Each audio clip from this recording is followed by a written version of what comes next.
Tonight, Question Time has come to Loughborough, a market town in Leicestershire, most famous for its university and sporting graduates, including Sir Clive Woodward, Sebastian Coe, Paula Radcliffe and Monty Panesar.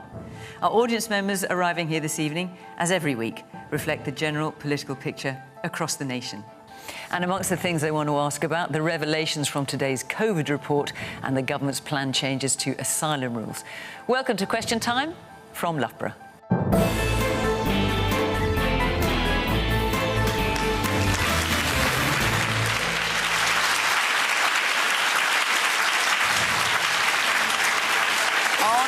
For the government, the Care Minister, Stephen Kinnock. He's previously been a Labour spokesman on defence and immigration. Before politics, he worked for the British Council and was once forced out of Russia. Making his Question Time debut, Joe Robertson, Conservative MP for Isle of Wight East, who entered Parliament last year and sits on the Commons Health and Social Care Committee. Another new face tonight and a rising star for the Liberal Democrats, Josh Babarinde. Before entering politics, he set up Cracked It, a mobile phone repair service staffed by former young offenders, which won a series of awards. Ella Whelan is a journalist, cultural commentator and author of What Women Want, Fun, Freedom and an End to Feminism.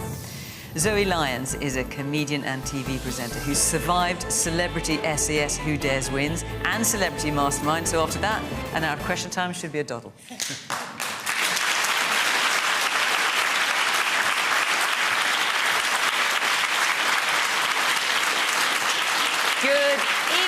Welcome to our panel, welcome to our audience here in Loughborough. Very good to see you, and welcome to you at home. Enjoy the programme, join in on social media, just sit back and watch, whatever takes your fancy. Right, let's start with our first question, which is from Roger Haycock. Will new immigration rules stop the small boats? So we've heard a lot about this week. Some of the headlines of that: refugee status to become temporary. You have to leave if your country of origin is deemed safe. These are all plans at the moment, not actually laws. Indefinite leave to remain, to be accessible for refugees after 20 years, not the current 5. Refugees won't automatically have the right to bring family members. There's a whole list of new changes. The government's talked about it being a moral mission. Some Labour MPs have called it cruel and dystopian. Stephen, where do you stand on that spectrum? Well, I stand very clearly with what our Home Secretary has said, which is if you want to build a cohesive and well-integrated society, you have to control your borders. What she talked about, I think, with great passion and conviction, both in the chamber and on the media, is that you see this journey that people go on from resentment of a system that's not working, of people being in asylum hotels, of the draw on public services for people who may or may not then have their asylum claim granted. That resentment can develop into anger, and that anger can develop into hatred. So the driving force of what we are doing to fix the small boats crisis that was left to us by the previous government is about building a society that is well integrated, that is cohesive, and where that anger and resentment is dealt with. Now, we have to do that in a way that deals with both the push factors and the pull factors. And what a lot of the announcements that we've had this week are about those pull factors. It is about recognising that asylum claims across Europe are going down, and yet they've been going up in the UK. So there is clearly something that is attracting people to get on those small boats and make those very, very dangerous journeys. And that is what we are dealing with in ensuring that we bring fairness and control to the system. Once you have that fairness and control, you can deal with those forces of division who just want to exploit grievances, the likes of Nigel Farage, who never come with any serious plans or solutions. They simply want to exploit the grievances. And the final point I would make on this, Fiona, is let's not forget that it was people like Farage and Boris Johnson who said, vote for Brexit, we'll take back control. And precisely the opposite has happened. We have lost control of our borders since Brexit. The small boats issue didn't exist when we were in the European Union and in the Dublin Convention, and it was the loss of that ability to deal with those returns. People were coming on lorries, let's not forget that. Well, but the small boats issue specifically focused on this issue, which I think is just so divisive and so visible in terms of the challenges that we face. The lorries issue has always been there, although, of course, the previous Labour government, David Blunkett and Nicolas Sarkozy did the deal on that, which reduced it dramatically. All of that stuff about take back control of our borders, legal immigration through the roof since we left the European Union, and the small boats crisis existing in a world that didn't exist when we were in the Dublin Convention. So I think it's about dealing with the mess that we have inherited and building that integrated and cohesive society. But to do that, you must first take control of your borders. Will these rules, or will these plans anyway, stop the boats, Joe? I would like them to. I think there is a consensus that illegal migration needs to be stopped. It needs to be stopped as quickly as possible. I think the Home Secretary has been brought in. Let's not forget, she wasn't the Home Secretary at the beginning of this Parliament. She's been brought in to deal with this. And I think the government has finally realised this is a lot more challenging than they thought it was in opposition. But do you support these plans? Do you think they will stop the small boats? I support any plans, and in fact, the Conservatives will back the government where plans are put in place to reduce small boat crossings and reduce illegal migration. I do have some concerns about some of the things that haven't been said. So there is a cohort of people who come here, apply for asylum, and their asylum applications are rejected. About half of those who apply are rejected, but they can't be returned home to their country of origin. So 3 of the top 4 countries of origin, Afghanistan, Iran, and Eritrea, they can't be returned home. The Home Secretary still doesn't have a plan for what to do. In the House of Commons on Monday, she said she's exploring return hubs with third-party countries. Exploring. She wouldn't say who, and she wouldn't say whether a deal could be done or when it could be done. So what and I challenged her, and I said, I said to her, there is a third country who will do a deal on return hubs. It's called Rwanda. And we were having that conversation with Rwanda. Do you know what? It's the one country she has ruled out talking to, having a return hub with, is Rwanda. And it's the one country we know are open to doing that. So she needs to be able to spell out what she's going to do. And I would just say to Stephen on this idea that it's all small boats, the biggest country of origin for those who apply for asylum is Pakistan. Over 10,000 people from Pakistan applied for asylum last year. Just over 100 came in small boats. The vast majority came via other routes or were here already. And she does need to be honest with the British people, because I think, frankly, and I understand it, the British people have had enough of being told short, gimmick policies on immigration. So I wish the Home Secretary well, but she's got to do more than what she's announced earlier this week. Man here in the front. This seems to me to be aping reforms policies. You're doing like a shallow copy of them. The ECHR alterations are unacceptable. All we need to do is enforce the laws we've got. These things are there. We shouldn't be doing in this state in the first place. It's only because we don't enforce what we've got, and everything else is really just trying to look like reform so that people in that place are attracted to vote for Labour. And that's not really you being yourselves or doing what you believe in, I believe. I think it's a wrong-footed thing to do, and I think it'll end badly. Man here in the tie. Are words like invasion and swarm the right kind of language we political leaders should be using in engaging in a debate about this? No. And those are not words, I think, that the Home Secretary used. No, these are words that, on the right, that's what they're using. OK. And is that helpful for us to engage in a debate? No. Josh. The short answer to that question is no. It is appalling, it is immoral, and it is un-British to be using divisive rhetoric to describe some of the people who are among the most vulnerable people in the world, people who are fleeing famine, war, human rights abuses, and that cannot go on. And every politician, in fact, everybody on this panel has a responsibility to put forward their arguments with dignity and with compassion. That is the British thing to do, and not what we're seeing from the likes of Nigel Farage. And what about from the government, Josh? Well, I think that the government are increasingly aping the likes of reform, using some really spiky rhetoric to describe this issue. Now, don't get me wrong. It's so true that thanks to the Conservatives' way that they managed our immigration system, people have lost confidence in the way that it works, and there needs to be action to restore that confidence. I think that the government have missed a trick to think outside the box here. We've heard lots of language around how people seeking asylum should make a contribution. Well, for me, one of the greatest forms of contribution someone can make to our country is by getting a job and paying tax. But this government is saying, no, we're not going to give people seeking asylum the right to work, despite the fact that Denmark, who they model these changes on, do give people seeking asylum the right to work after 6 months. And in that way, folks could pay their way rather than have to rely on the state to fund the hotels and whatever else it might be. That is a smart, compassionate way of being able to tackle this issue without diving in to the rhetoric that is dividing our communities and is profoundly against every value that this country has fought hard for. And do you think that would encourage more people to come?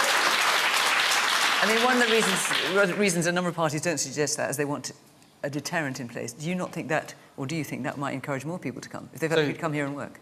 The evidence does not support the idea that giving people the right to work is a pull factor. If you look at some research done by the University of Warwick, they reviewed 30 different studies into this very issue. And what they found is that there's no long-term correlation between destination choice, where someone would choose to seek asylum, and labour market access, whether they have the right to work. That is the evidence, and that's why the government should consider giving them the right to work. Surely, as a country, we're missing a trick as well. If we have all of these people who are coming over, seeking asylum, many of them coming from countries where there have been doctors, nurses, engineers, scientists, and we're sticking them away and not allowing them to integrate in any way, shape or form, you know, checks considered, that we are missing a trick on all of that talent that is also coming here. And it's clearly this topic is such a hot button, a political hot button, but in all of that rhetoric, the human side of it gets lost. And there are so many human beings just trying to better themselves and better their lives. And of course, there are people coming here illegally who do not have a right to asylum, and they should be sent back. But the people that do have a right, and who are predominantly from Afghanistan, a country where we use so many interpreters, they helped us during the combating the Taliban. We should be utilising their skills and integrating. And the problem that we've got to now is that we've got to them and us, and that is why there is the divide and the flag waving that you see. There's the them and us. And unfortunately, we stick them in places where people are already struggling and are impoverished, or there's deprivation. And then that fuels the rhetoric of, look at them, they're in hotels, they're getting everything paid for, blah, blah, blah, blah, blah. Of course, then there's madness and there's hatred that comes out of that. It's not been cleverly managed. It's not been done properly. All right, Ella, I'm going to come to you. I'm just going to hear a little bit more from our audience first. Yes, man there with the glasses and the pinkish shirt, yeah. Yes, there's a microphone above you. Sorry.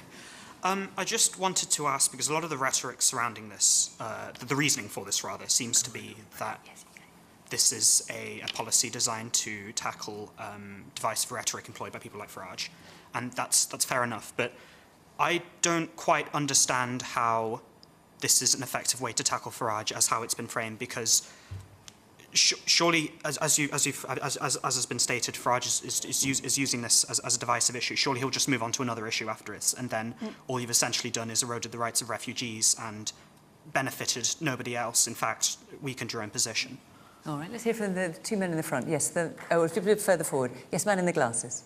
Yeah. Do you think the UK government should now leave the ECHR and revert more back to the Dublin Convention?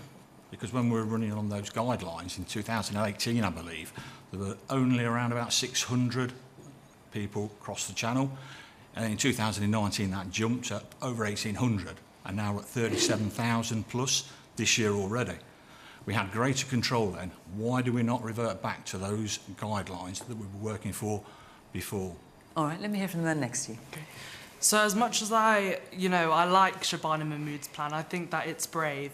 but I also think it's naive. So learning lessons from Denmark, a population with like more than 10 times lesser of that of the UK's, I think it's really, really naive. But I also welcome her plan. I think if it works, I will vote Labour in the next election. And I can't believe I'm saying this, but yeah. Because what, you didn't vote Labour before? No, well, I couldn't vote, but oh, right. Okay. I couldn't vote. Right. But I think that it is a real issue, and I don't think that people should put a blanket over it. It's a real issue. Is there anyone else in the audience who supports what Shabana Mahmood had to say this week? Yes, man there with the glasses. Yeah, hi there. Yeah, I mean, you know, I think government has finally woken up and listened to public opinion. You know, the Conservatives tried. They used what I thought was a good deterrent in terms of Rwanda, but that was pushed aside. You know, and I work in the NHS. You know, and I've seen record immigration put huge pressure on the NHS. Many of my patients can't get to see a GP face to face. I've got older patients waiting 3 years for operations. A&E departments full because they're full up with all the wrong patients. And this is really because our population has exploded in numbers, really, because of failure of successive governments to control. You know, I'm a son of an immigrant, you know, and I believe in controlled immigration, but I think it just went out of control, and now, you know, Shabana's finally woken up, and hopefully, you know, and I think we should leave the ECHR because I think we're going to get lots and lots of legal rulings which are going to fight Shabana's policies. So, you know, I've got my doubts, really. OK, let me just remind people, ECHR, of course, a European Convention on Human Rights. Ella, let me come to you. So the question is, legal migration, which you're talking about as well, so obviously dwarfs illegal migration. But the question is, will what the government has proposed this week stop the small boats? Probably not, because of what the gentleman up there just said, which is that I think that Shabana Mahmood has done something quite important, which is finally given a parliamentary voice to discussions that people have been having in the country for a very long time and taking this issue seriously.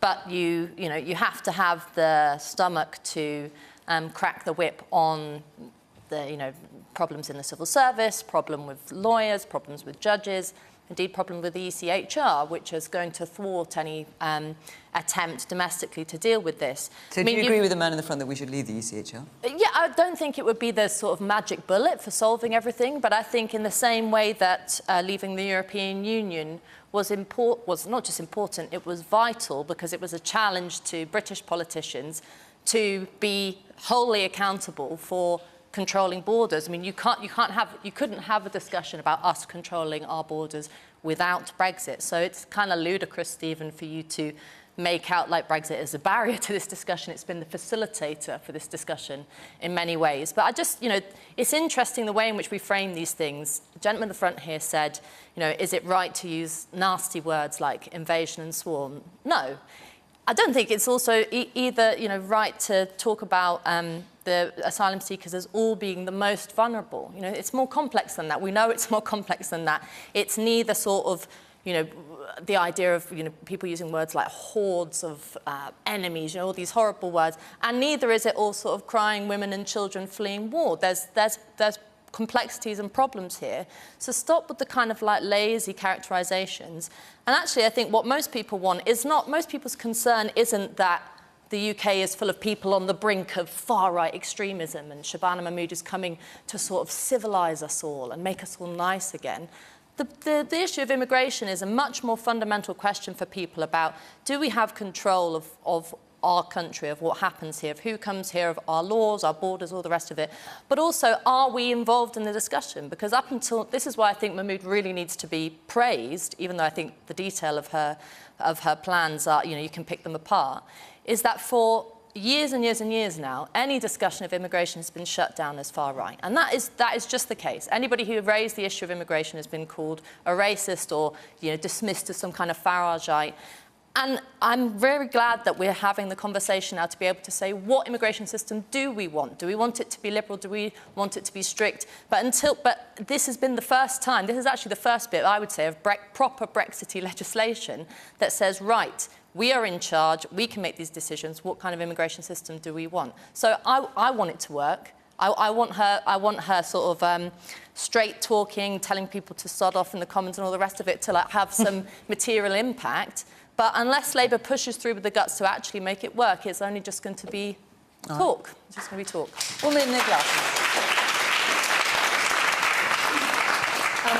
I agree with a lot of what you're saying, but I do think that I just wanted to return to the point about the rhetoric and the use of that, the weaponising of that rhetoric around immigration by the far right, because I do feel that in community sense, it has polarised people's viewpoints. And certainly teaching, educating young people in our community today, I would have said that they are, as a group, almost self-regulating and have a lot of very strong opinions. But this has really kind of polarised those issues. And I feel it's had a real dent on the kind of like the way that we feel about our community. All right, let me hear one more point. I'll come back to you, Steve. I know you want to respond to some of this. Yes, woman there. When we talk about illegal immigration, when Labour came into leadership, one of the strap lines that Keir used a lot was that he was going to smash the gangs. That seems to have disappeared. Where's the conversation about that? And where is the accountability? Because it feels like Labour's plans are now basically a reaction to make sure that they still have the respect and power, because when you look at the polls, they're not going to win the next election. Stephen. Not exactly a vote of confidence there, I think it's fair to say. I mean, there's a number of things that come out here. One is it actually going to stop the small boats? And you're clearly do you think that's kind of vanished as an issue? And then a number of points equally about asylum seekers giving them jobs so they can contribute, which is not government policy. Why isn't it? The risk if you do that is it becomes even more of a pull factor. So it's currently 12 months. I know the Liberal Democrats think it should be reduced to 6 months, but our view is if we do that, it becomes too much of a pull factor. But we think a 12-month waiting period that works. But what we really need to do is speed up processing, and we've dramatically increased the speed of processing. Of course, under the Tories, they froze processing altogether, which is one of the reasons why we have so many people stuck in asylum hotels. But I did just want to address this point that a few people made about this idea that we're somehow aping reform. Nothing could be further from the truth. There is nothing Labour or progressive about allowing gangsters to run a people smuggling trade that is trading in human misery. So that is a fundamentally Labour value to stop that from happening. The other point is that we're somehow doing this as a political manoeuvre to occupy the political space that reform is in. Again, nothing could be further from the truth. This is a moral imperative. This has to be done, and we're doing it because we believe that it is the right thing to do. And on the point about whether we're aping reform, there is a Reform MP, Sarah Pochin, who has gone out on the media and said that she thinks there's too many black and brown people in our adverts. Has Nigel Farage condemned her comments?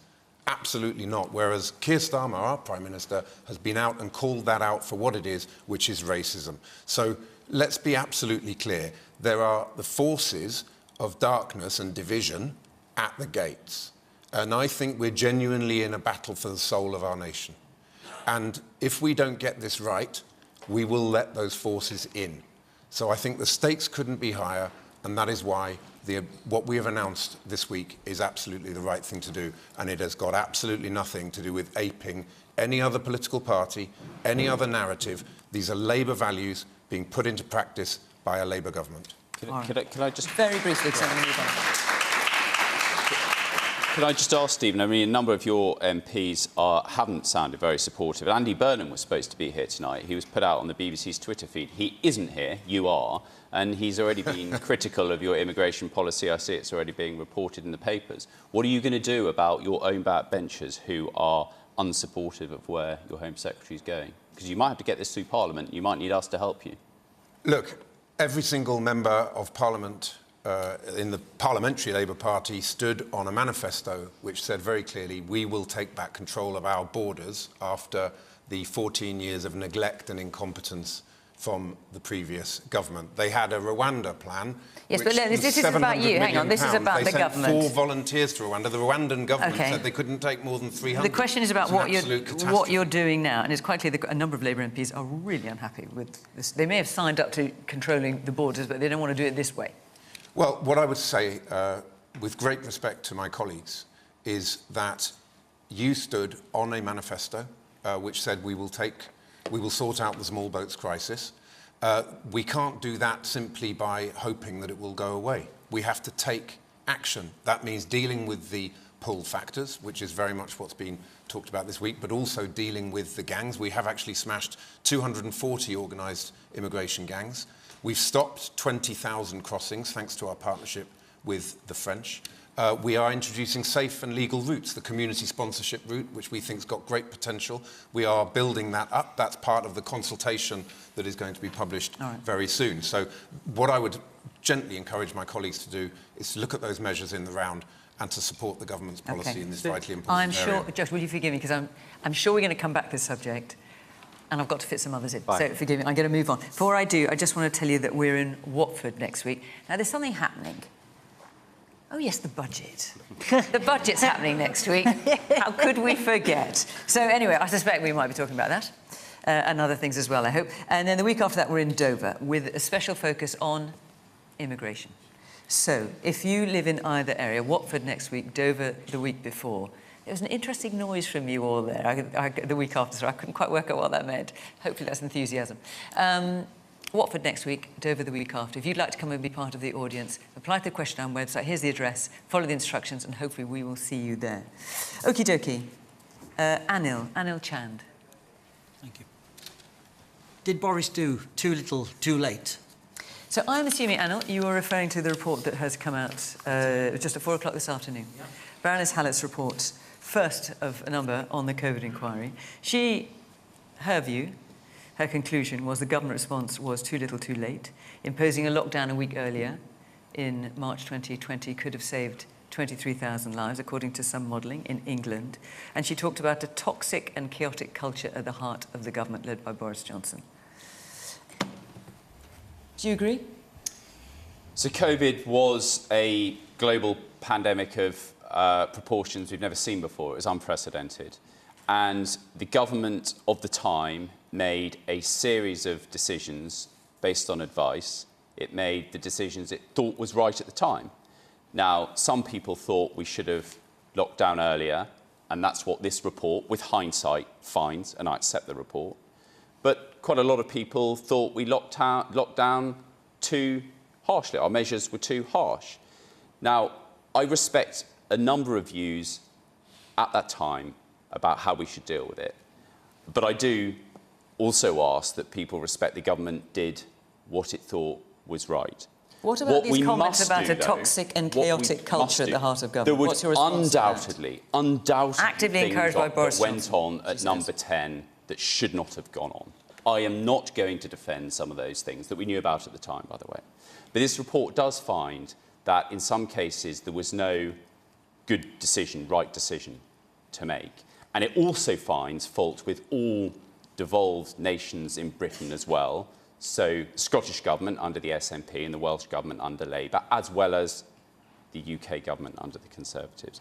But what we must do is ensure that we actually learn the lessons that this COVID inquiry is providing for us, so that, God forbid, this should ever happen again, whoever is in government are fully prepared and those mistakes are not repeated. And if we revert to using this for political point scoring, we will have failed those people, not only who lost their lives, but have lived with the consequences ever after. Let me just ask you, I mean, you kind of answered, but I just want to be completely clear. When Baroness Hallett, this is her second report, incidentally, not her first, when she talks about a toxic and chaotic culture at the heart of government, and with Boris Johnson failing to tackle that culture and sometimes actively encouraging it, do you agree with that? I accept the results of her inquiry. I'm not going to defend that culture that she has identified. But what I would say is that the government at the time took decisions in good faith and includes things like a vaccine rollout, which she commended, by the way, which was a vaccine developed in this country and which was then used around the world. So there were certainly some good outcomes from the way that the government dealt with it. And she does find, Baroness Hallett does find fault of all the devolved nations, but this shouldn't be used as party political point scoring. I accept the results of the inquiry in full. I think one doesn't know how one will behave in a pandemic until one finds oneself in a pandemic. And that, like you say, it was the same for every government having to deal with it. However, I think we were in the very unfortunate position of having Boris Johnson in charge at the time, where he...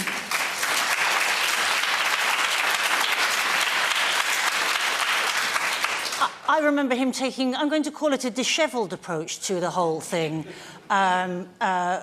boasting about shaking hands with patients with COVID and then getting COVID himself and almost dying, which is incredibly serious. But, our Prime Minister should have been, A, protecting himself from all that because he was our leader of our country, etc., etc. And we know that, as the pandemic rolled on, there was some very choice decisions that were made. I mean, now looking back, Eat Out to Help Out looks like a farce. It looks like a farcical thing that you would put in a sort of B-movie, We're going through a pandemic. It's spread by having contact with other people. It's damaging the economy. Right, everybody go and have lunch together with a $5 off. I mean, it looks so ridiculous now. Apparently, Chris Whitty called it Eat Out to help the virus out. And then, of course, there were the PPE sort of debacle. So I think, I think there were a lot of very dubious behaviours going on. Like I say, next time round, maybe we'll get it better. But I think our greatest fault was having Boris in charge at that time. Man at the very back. I'm sorry, but I don't accept your half-hearted apology from the handling of the COVID pandemic. We saw ourselves the data coming out of China, out of North Italy, with lots of people dying a day. Can you just say something and just say sorry for all of the lives that were lost during the pandemic? I mean, you weren't in government at the time, but you are here representing the former government. Yeah, and we're not talking about a report that is calling on me or the Conservative Party today to apologise for spending £350 billion to ensure that 4 million people remained employed throughout the pandemic. A rollout of a vaccine scheme which was probably the best, most well-delivered in the world. And by the way, we delivered that because we didn't have to follow EU rules. But I am not going to stick up for, and I've made it absolutely clear, I am not defending some of the things that went on in Number 10, some of that culture which the report identifies. I do not defend any of that, but I wasn't part of it. I wasn't part of the Johnson government. Joe, you've just fobbed that guy off in the audience who asked for an apology, and in doing so, you've fobbed off the whole country. No, Josh. A full no, apology. Josh. What I've said, the worst thing that could come out of this You've had your chance to speak. I'm going to continue. Back, Not only have you fobbed off the guy who's just asked this question for an apology, you fobbed off the whole country who have been utterly let down by the way in which the Conservative government managed this situation. And it is laid bare in this report. Toxic, sexist culture in Number 10 Downing Street. I was out there vaccinating people against the pandemic. I trained up as a volunteer with St John Ambulance. My partner Connor was out in A&E working with people on ventilators to try to combat this. Key workers went out every single day in order to try to get our country through this. And we were utterly let down and undermined by the government at every turn. Boris Johnson should be hauled into Downing Street for one last Downing Street press conference to apologise to the whole country, and he should be banned from holding public office ever again in light of these failures that he's brought upon our country.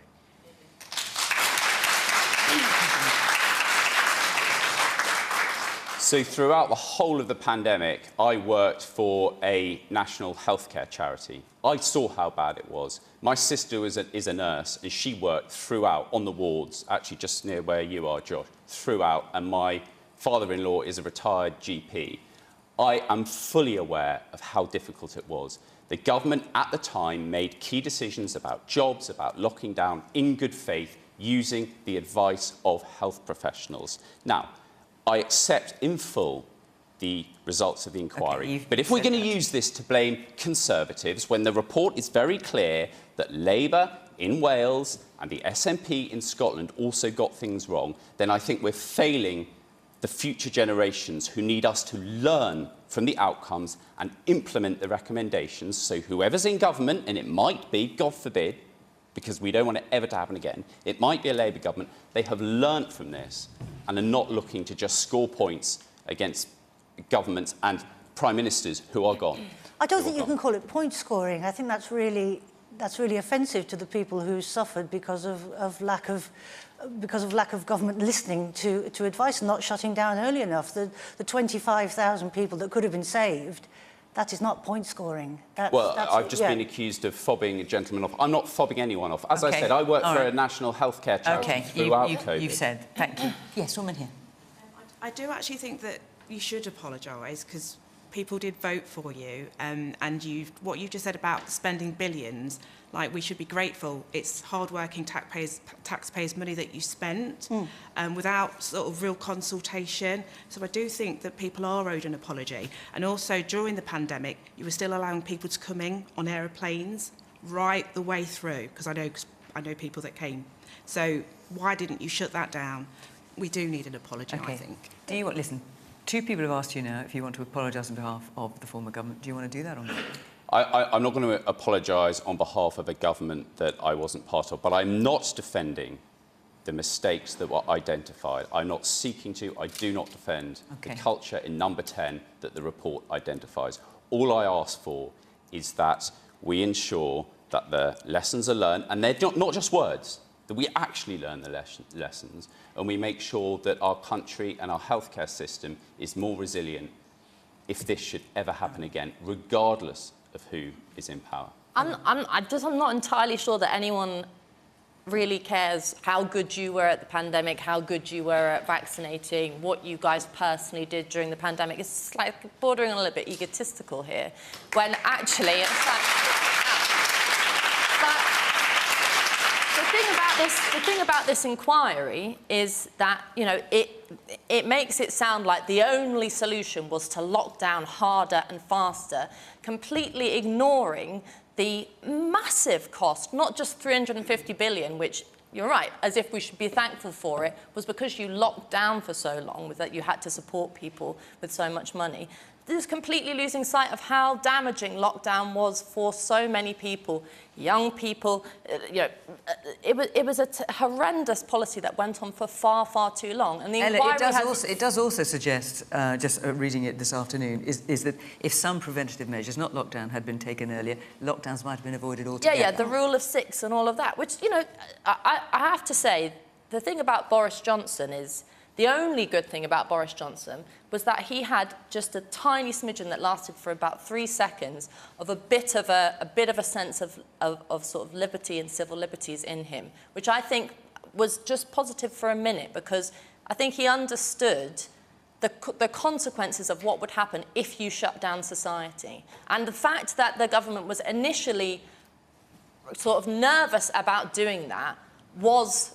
If it wasn't positive, it was important, because I think what's happened with this inquiry is we've lost complete sight of the damages that lockdown brought and the damages that are still being reaped, whether it's, we've had discussions, we're endlessly having discussions about mental health. Rachel Reeves in her sort of discussions about the budget keeps dropping the P word, pandemic, for how much of a problem it was. If we come out of this inquiry thinking that the only solution to any future pandemic is to shut down society instantly, then we have failed, because we're not recognising the consequences of that action. And the inquiry itself refused to take on board any cost-benefit analysis of what happened with lockdown. We still don't have answers to that. And it's a balancing act, isn't it? Nobody wants people to die, and that's a very serious thing to take into consideration. What measures do you take with that? I also don't think, do any of us sit here want to see lockdown happen again and have people kept from work and have people, in misery at home, have the kind of costs that are related to that?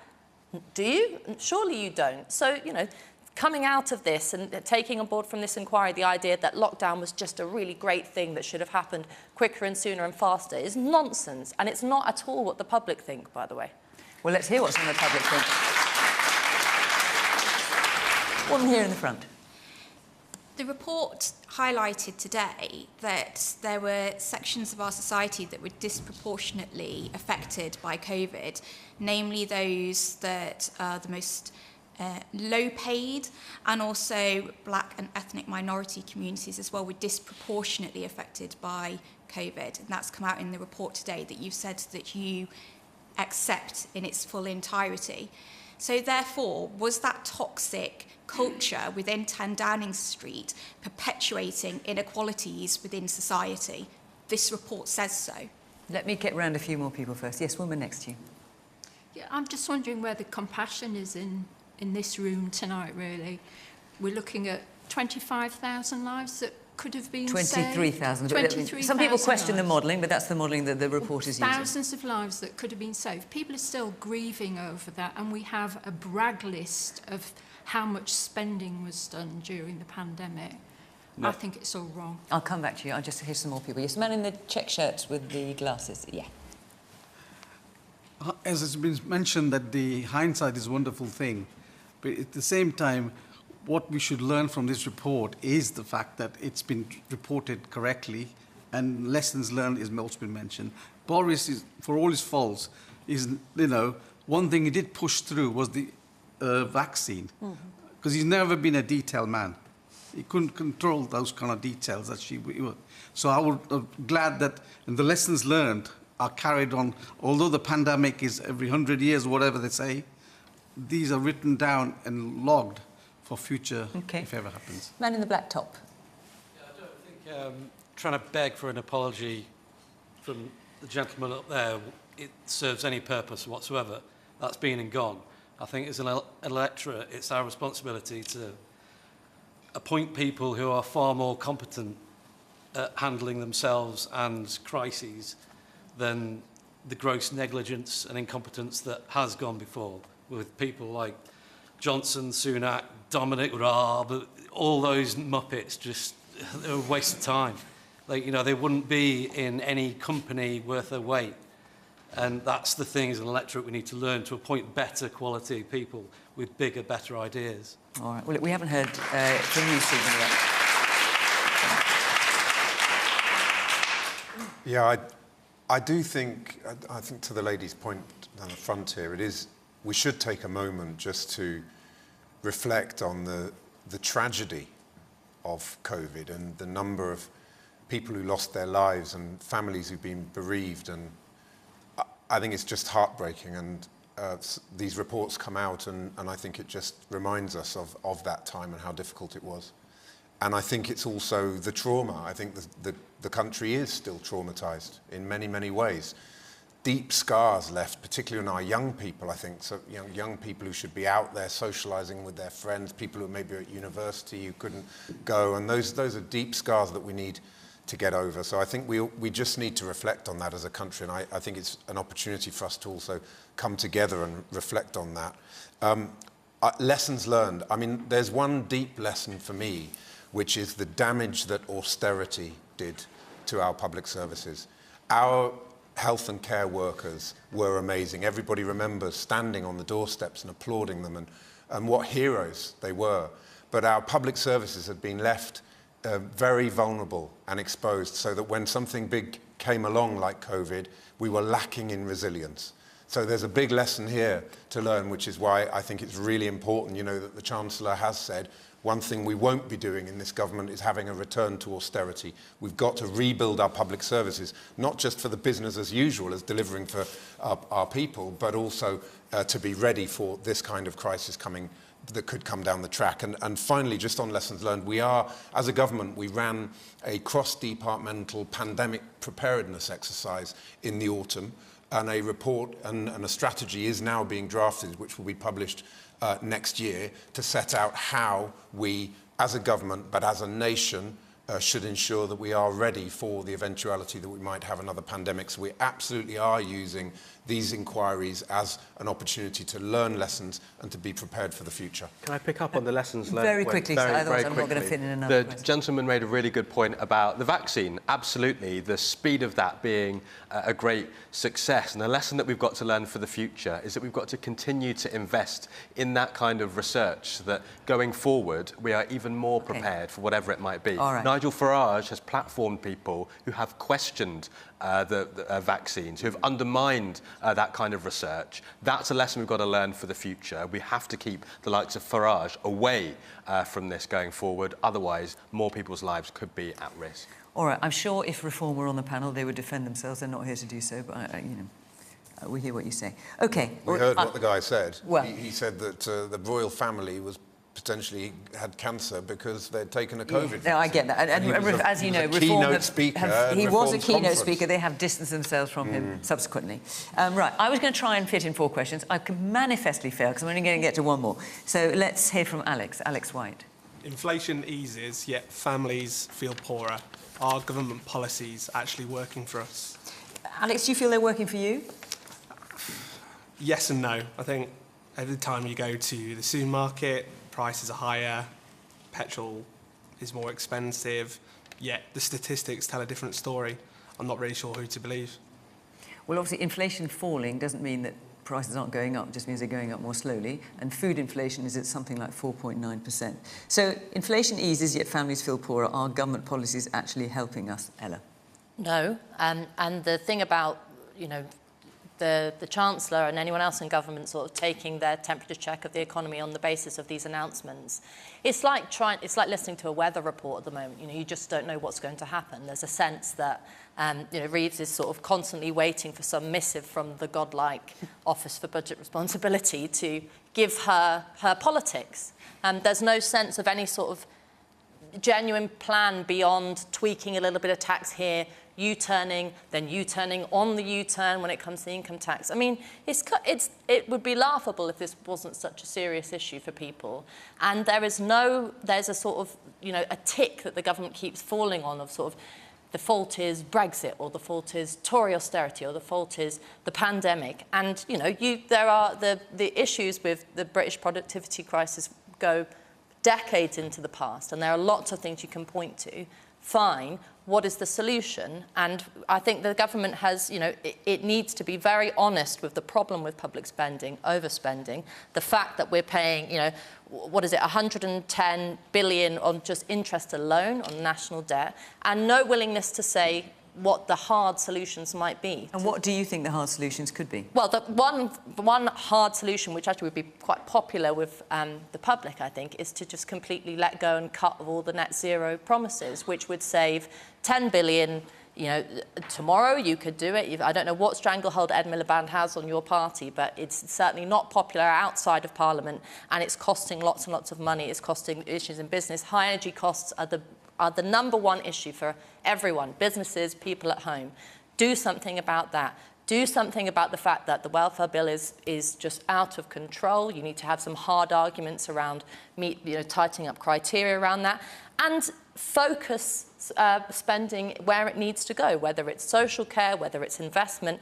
But you can't just keep going along this sort of line of things are a little bit bad, but they'll be okay if we just manage it in this sort of very technocratic way. We need a big, big vision for the economy, some hard arguments, and some kind of mettle, some confidence from a government that has a plan. This government, the last government certainly didn't have it. This government doesn't have it. So the future is bleak. I mean, it's like terrible to have to sit there and say this, but things aren't going to get better anytime soon unless we have a change of people in charge. Zoe. Families feel poorer. Are government policies actually helping us? I don't think so. If families are still feeling poor, and they genuinely are, then at the moment, no, the government policies aren't helping us. And I agree with Ella. I think, this pre-budget, work in progress that we've been exposed to over the last few weeks of sort of throwing in a few policies here and there to see how they sort of land. And they're like that one? No, OK, I'll take that one back again. With the media as well, not with the public, with the media. But it doesn't instill an awful lot of confidence in the forthcoming budget. I mean, there's a lot of talk in the media as well at the moment about people, on £100,000 a year feeling poor, and that sort of shift in wage thing. And if you've got to be earning this much to feel like you're actually getting ahead, I think there's such a massive gap now between the rich and poor in this country, that if you are genuinely on lower wages and inflation is hitting you that hard with food and stuff, it's really bloody hard to survive. And there are people in this country working full-time who are using food banks. That should never happen. That should never happen.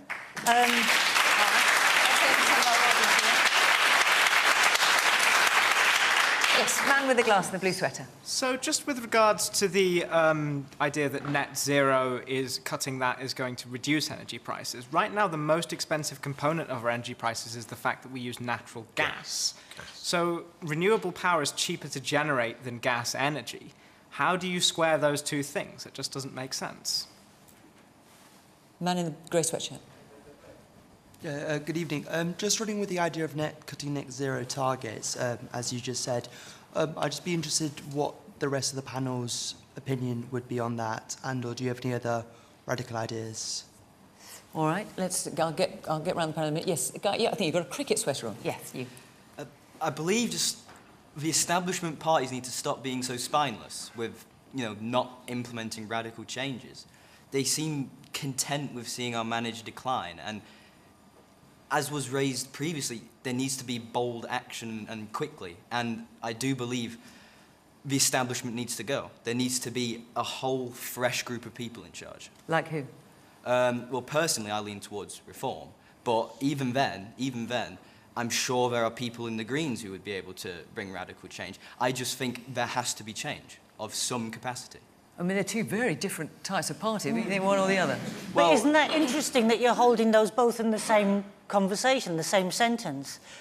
It is. My main quarrel is that the establishment are failing, like across the board. This country is just going down and down and down. It keeps declining and declining and declining, and the main parties seem just sort of content with that. All right, well, let's put it to them, shall we? Spineless, I think, was the word that was used, Stephen. That was one of the words, yes. I have been called worse, I suppose. Look, we are really pleased that we've seen inflation coming down a bit. There's still a long way to go. What I hope is that will then lead to the next time the Bank of England sets interest rates cuts, we'll get another cut to interest rates. That will be the sixth since we won the general election in July 2024. Cuts to interest rates are great news in terms of helping people with the cost of living. Other measures, 30 hours of free childcare a week, that's going to help to the tune of £7,500 a year. We've got the warm homes fees discount. are going up. That's a nonsense. Nursery fees are going up. It's not making a difference to people. I don't know how you square 30 hours of free childcare with what you've just said, but okay. Because nursery fees are going up, Steve. I'm sure Fact Checker can look at that. They can. Warm homes discount, £150 off people's energy. The two big drivers of inflation are food and energy, and the energy question has come up. Now, on that, it's absolutely right to say that the biggest part of the energy cost is because our energy wholesale market is pegged to gas. And the way to get off gas is to get onto renewables, get Putin's boot off our necks and stop being on the roller coaster of carbon costs, which is what gas is all about. And on food, let's get a better Brexit deal so that we can reduce food costs, because so much of the inflation in food costs is from the totally botched Brexit deal, which ended up with massive import costs. Forgive me for interrupting. And, of course, I only know what people are going to say who put their hands up. There's lots of people who don't put their hands up. Maybe they're sitting there week after week thinking, this government is going great and we all feel so much better off. But I've got to say that week after week, that's not the message we're hearing. And we hear people sit in the government, and you're sitting here in this seat this week, it's others other weeks, and they list all sorts of things like the breakfast clubs and more GP appointments, what have you. But this keeps coming up again and again when we ask our audience to submit questions. They're not feeling better off as a result of this government. Well, we were elected on a manifesto front page said change, and change takes time to deliver, particularly when you inherit the bin fire that we inherited from the previous administration. That change is not going to come overnight. Now, the policies are in place, the legislation is in place, but that takes time to filter through into people's lives so they actually feel it in their pockets, in their day-to-day lives, seeing our public services getting fixed. Yes, the NHS waiting lists are coming down. People aren't feeling that. Yes, there are 2,500 more GPs on the front line thanks to what we've done. People will start to feel that with better access to their GP surgery and better patient experiences. All of that takes time to be felt in the day-to-day life and reality that people are experiencing. I completely understand that. Frustration is there, and I understand why people are frustrated, but we don't have a magic wand. Change takes time to deliver, particularly given the depth of the hole that we had to dig ourselves out of. What's your response to that? Well, to go back to Alex's question, are the government's policies helping? No. If we go back to the budget last year, the Chancellor broke her manifesto and raised taxes. But what she did say at that time is that that's wiped the slate clean. That was her words. And she said after that budget, it's on us now. Right? She blamed the previous government for that budget. She's on us now. What she's going to come back and do next week is come back for more. She's got a 30 billion black hole that the OBR says she needs to close off. So she's going to come back for more. And what people are telling me up and down the country, particularly on the Isle of Wight, where I represent the East Wight, is they're terrified if they're running a small business that it's going to be more expensive to employ people. We've seen in the last year that 180,000 people have come off payroll. And if you make it more expensive to employ people, fewer people will be employed, and you will get more pressure for people to go on the welfare benefits. There is a different way of doing this. There is a different way of endlessly increasing taxes, and that is to reduce spending on things like welfare. If the Chancellor can take that back to pre-pandemic levels, she will save £23 billion. If she can cut the civil service back to where it was in 2016, she'll save another £8 billion. That would deliver what the OBR says she needs to find. There is another route. So if she raises taxes, as the Chancellor said last year, it's on her. This is her choices. Josh. I want to take you to Eastbourne, my hometown where I'm the MP. Some of you will know it as the sunniest town in the country, officially. It's also been the site of the busiest food bank in the country. More food parcels distributed per head in Eastbourne than anywhere else up until a couple of years ago. These are people who have been driven to poverty for some time. They've been kept in that poverty by the likes of the two-child benefit cap that this government has failed to remove. They've been kept in poverty by the changes to the winter fuel allowance. It's been cut from so many pensioners who need it. And they've been driven into poverty as a result of jobs being cut and limited because of the government's jobs tax. So to Alex's question, is this government's policy doing the right thing to support people with the cost of living? Absolutely not. And I agree with the gentleman when he says that we need some radical solutions, and Liberal Democrats have been offering those. Fundamentally, we need to cut bills for people. And our plan involves taxing some of the big dogs in our society to support those who are struggling most. That's the likes of the big tech giants who are causing all sorts of problems in our society, increasing the digital services tax to help people who are struggling. That involves putting a tax on the windfall that big banks are making to help bring bills down. The list goes on. There are people with the cash in our society, big organisations that need to be paying their way. For too long, they've been allowed to make cash off the backs of those struggling most, and we need to break that and turn that on its head.